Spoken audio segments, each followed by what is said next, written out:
ভারত প্রমাণ করল তারাই এখন ক্রিকেটের রাজা। দাপট দেখে রেকর্ড তৃতীয়বারের মতো টি-20 বিশ্বকাপের শিরোপা ঘরে তুলল মেন ইন ব্লু। একই সঙ্গে ইতিহাস গড়ে প্রথমবারের মতো কোনো দল এই আসরের শিরোপা ধরে রাখল।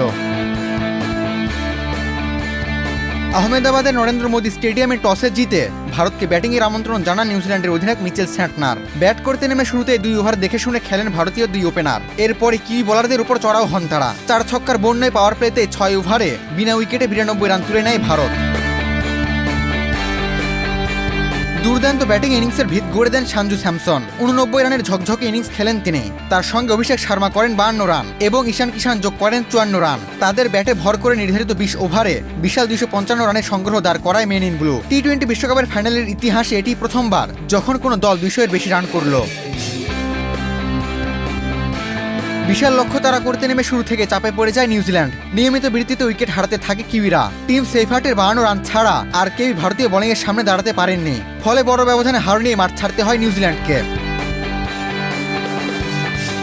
2023 সালে ওয়ানডে বিশ্বকাপের ফাইনালে এই নরেন্দ্র মোদী স্টেডিয়ামেই অস্ট্রেলিয়ার কাছে হেরে হৃদয় ভেঙেছিল ভারতের। তবে এবার সেই স্মৃতির পুনরাবৃত্তি হতে দেননি সঞ্জু স্যামসন, জাসপ্রীত বুমরারা। 2007 ও 2024 সালের পর 2026 সালের শিরোপা জিতে সংক্ষিপ্ত সংস্করণের বিশ্বকাপে 3বার চ্যাম্পিয়ন হওয়ার গৌরব অর্জন করল ভারত।